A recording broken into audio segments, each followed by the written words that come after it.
What up, Viking fans? And thank you for tuning in to the Skol State of Mind podcast. I'm your host, D Woods. And if this is your first time seeing me on this screen, please subscribe to the channel, like the videos, and hit the notification bell. It's much appreciated. That really pushes this channel on the YouTube algorithm, and it actually notifies you every time I drop a video, and for sure every time I go live. And if you tuned in last night, we went live for about 3 hours discussing our grievances with the Minnesota Vikings. And shout out to my boys out there that jumped on with me. It was a hell of a lot of fun, and we got to do it again. And I'm going to say this: if I got to jump on live for 3 hours the Saturday night before the game just to get my frustration off, and the Vikings show up the next day, hey, maybe that's what the Vikings need. So I'm going to keep on doing it. But let's talk about this video right now. This is the takeaways and reactions from the Minnesota Vikings and Cincinnati Bengals game today. All right. I'm going to give you a slight rundown of what we're going to talk about so you can basically look forward to what's in store in this video. First off, I'm going to give you my initial thoughts. We're going to talk about Carson Wentz and the offense, talk about this nasty defense, special teams. I'm going to give you a couple of top players, injuries, a few overreactions, areas of concern, and I'm going to talk about what I feel the Minnesota Vikings should do looking forward. So tune in and buckle your seat because you already know how I get down. I'm unfiltered, and I'm going to give you the raw, and I'm going to give you everything that's on my heart and how I feel. So let's get into it. Initial thoughts. All right. Coming into this game, I kind of felt it was like a must win for the Vikings. And I know that might sound weird because we only in week 3, but with the Vikings beating the Chicago Bears basically in one quarter and then basically laying a damn near goose egg against the Atlanta Falcons week 2 in the home opener, I felt the Vikings had to get some kind of momentum before they travel and play the next 2 games overseas. They actually leave Thursday night. That's what I heard.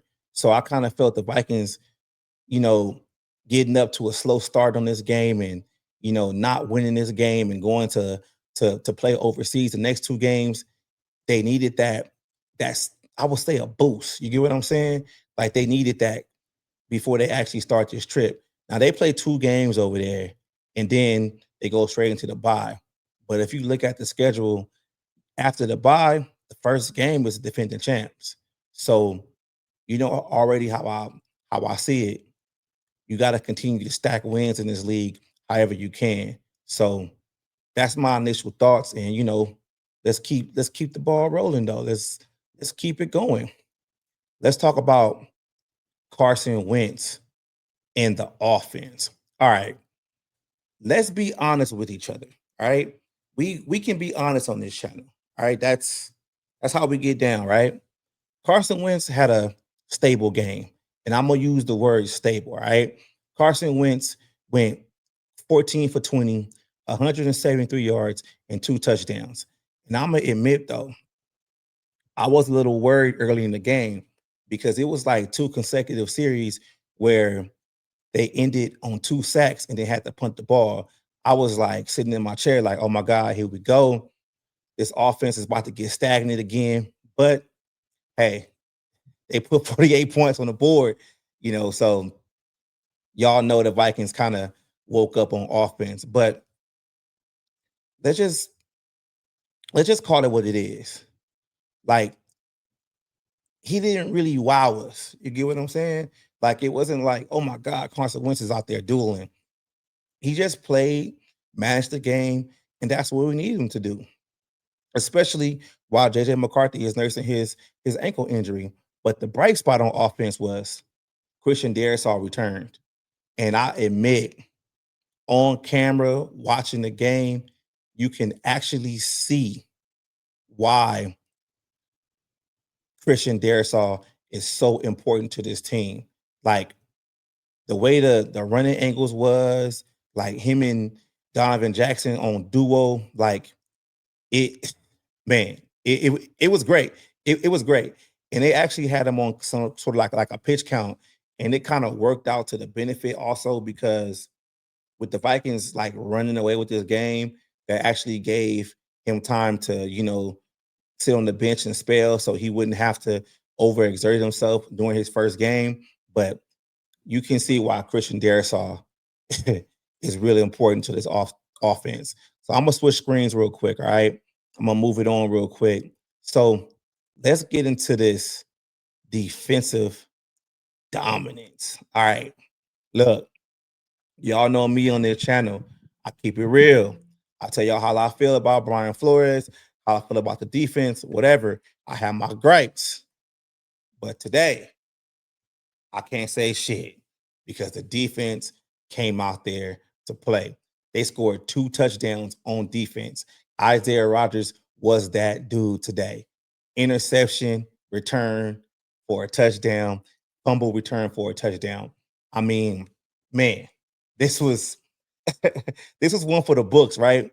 But I think like I ain't gonna say I think I know they had some motivational, factors into this game, especially this defense, because Jake Browning, the last time the Minnesota Vikings played the Cincinnati Bengals, y'all know he had that viral video.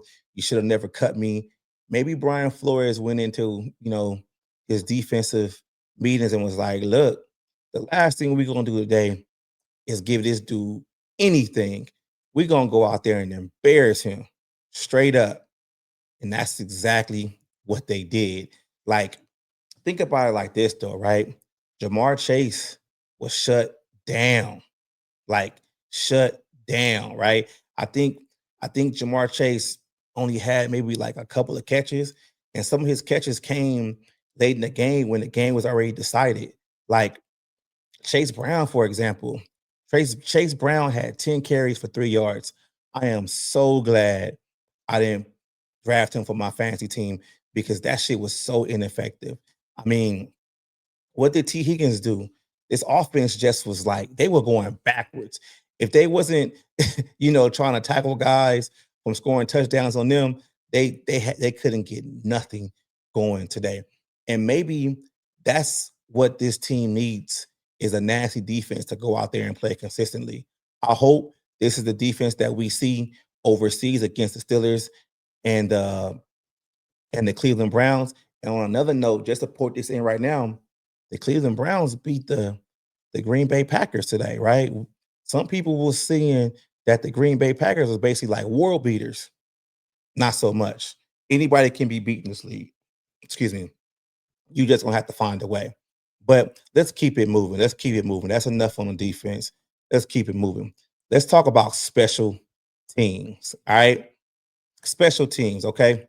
So, Pete, Miles Price, in my opinion, is emerging into a star and a weapon on the kickoff and punt returns, right? I think he actually gives us something to look forward to down the line. Sooner or later, he gonna break a kick return or a punt return to the house, and I just want to see it. Like coming into this season, especially in the offseason during training camp, that was like the big thing after Rondell Moore got hurt with his season-ending knee injury. That what are the Vikings going to get from the punt return and the kick return duties? And I'm gonna say this: like Miles Price, he's doing a hell of a job. Um, I'm happy for this kid, man. Like the way he's going, it's like you can see like he's really trying his best to try to break one, which is cool because that helps out the offense so much. Like that helps out the offense getting into better field position. That's way better than a guy standing out there, fair catching it. But we gotta talk about Will the Thrill. 62-yard field goal. And I think he had enough leg for it to be more than 62. This dude has come to the league and has kicked big for the Minnesota Vikings. Like, man, it feels so good being a Viking fan and actually having a kicker that we can say, like, man, that's he kicked it from distance and he's quote unquote automatic. Man, and shout out to John Parker Romer out there. I've heard he got the job starter with the Atlanta Falcons, and they cut the other guy. He gave us a lot last year when Will Rocket was hurt. Shout out to him. But that's all I got for the special teams. So let's keep it moving. Let's keep it moving.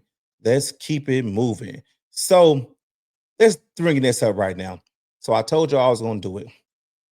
I'm about to bring up my top 3 performers for the Minnesota Vikings. Y'all probably already know who they are, but I'm going to break it down on my opinion on who I think they should be. So let's get into it. All right, look, my top 3 performers from today's game: Jordan Mason, Isaiah Rodgers, and Will Riker. All right, look, y'all know I want to run the ball and play defense. That's what I was taught as a kid. That's all I want to do, right? But check it out. Jordan Mason has 16 carries for 116 yards for 2 touchdowns.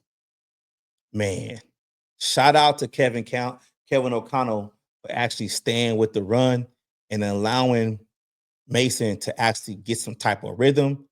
And I would say he is like one of the main reasons why the Vikings blew out this team, because they could not stop him. It seems like he was falling forward every time he got the ball.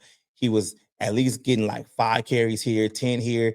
It feels so good for the Vikings to have a consistent running game to go with this passing attack.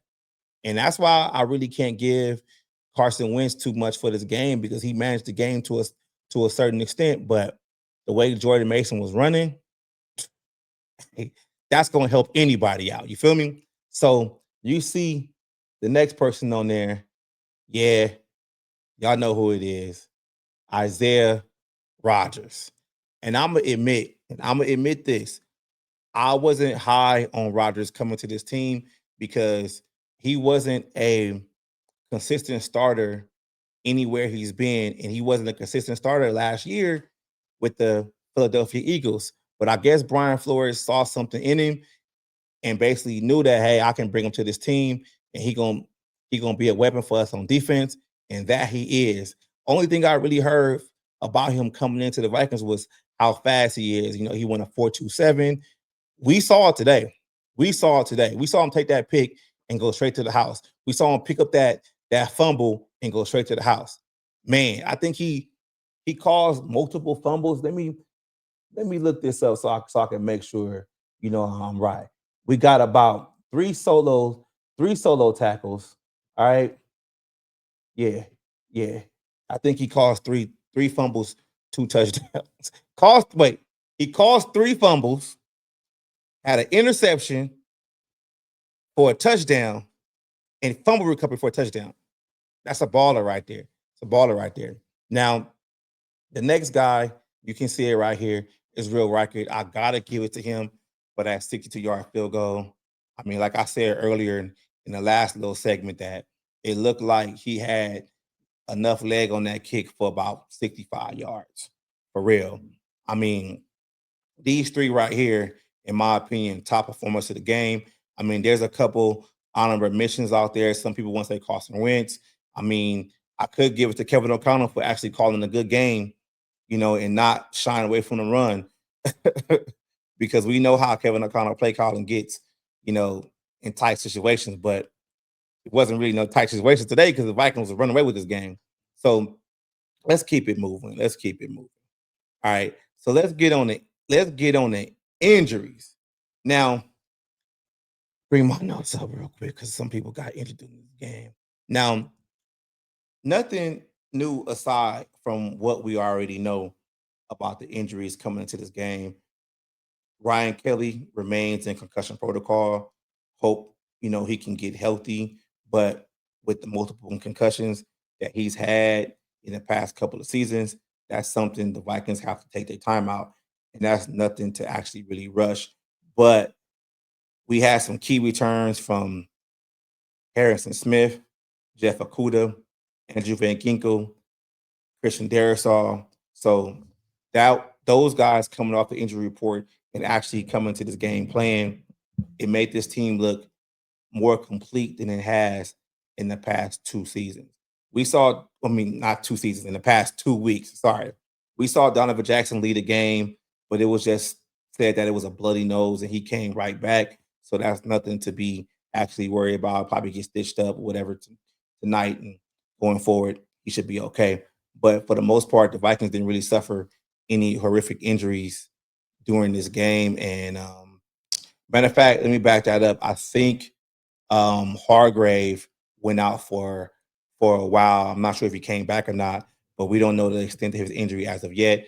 Um, the injury report will probably be out Tuesday of what really happened to him, or if it's severe, they'll probably let us know Monday morning sometime. But even though Hargrave got a little dinged up, man, Levi Drake Rodriguez, he played a hell of a game, in the spot. So let's keep it moving. Let's just keep it moving. You know what I'm saying? How we do here. All right. So let's talk about some overreactions. Now, some Viking fans might not like this, but what the fuck is going on with Adam Thielen?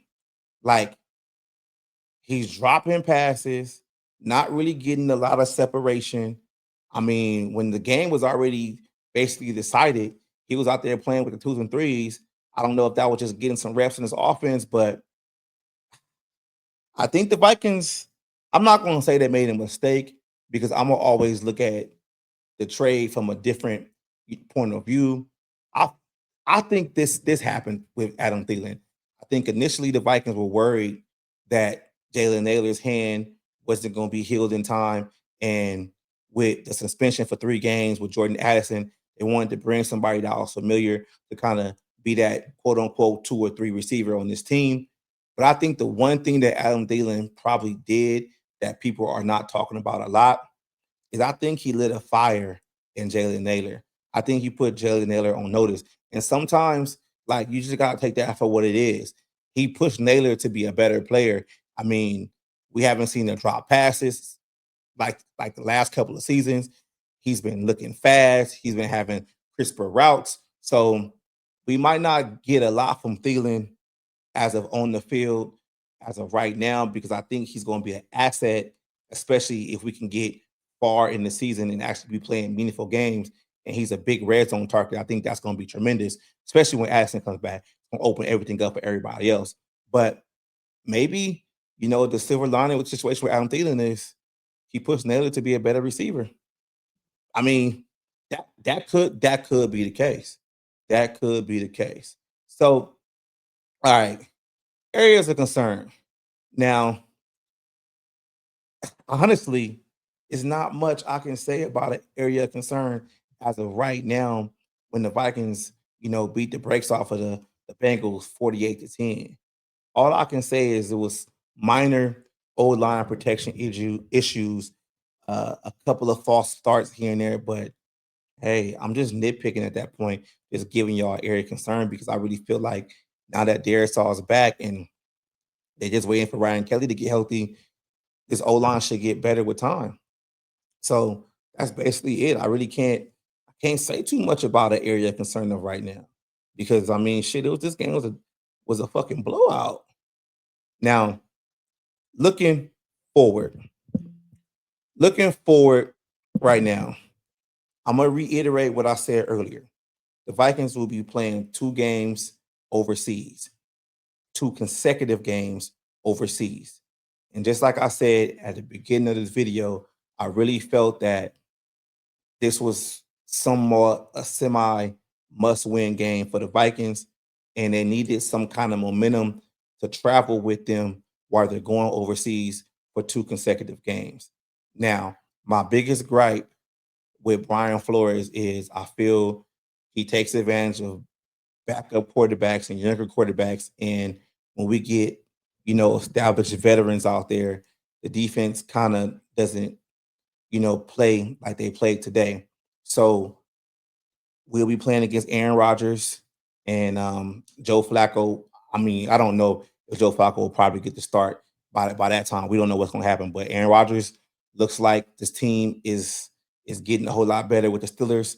So even though the Vikings played Aaron Rodgers' team last year with the Jets, I'm just saying I want this defense to continue this dominance game by game and make me out to be a liar. Please do. But it just it's just really important though, right?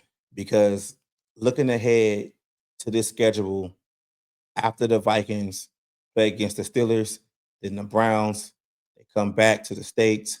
They go on their early bye, which I think is needed, especially when you got guys still in concussion protocol and you got guys still nursing some nagging injuries. They can get a little bit healthy, because week 7, you got the reigning Super Bowl champs, Philadelphia Eagles.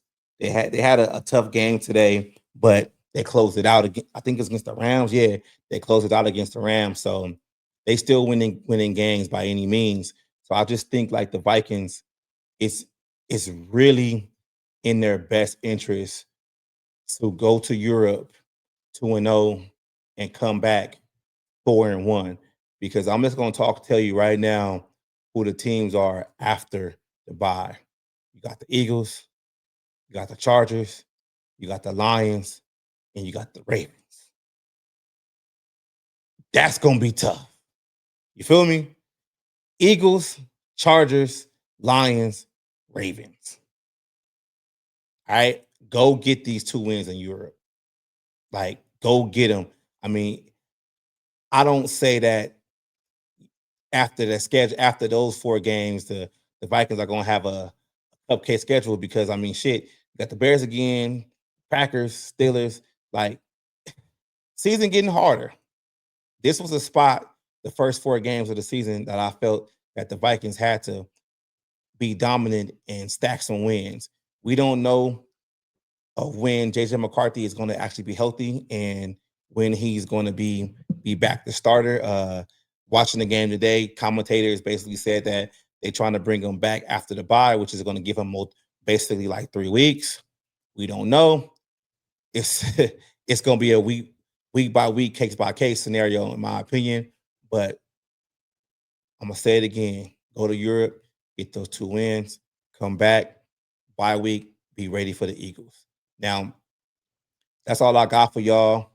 I mean, I gotta thank y'all for basically rocking with me for this much, and I'm giving y'all some consistent content this year. Much appreciated. And just like I said before, if this your first time seeing me on this screen, please like the video, subscribe to the channel, hit the notification bell. It's much appreciated. And y'all know how I end every video. Skol, baby.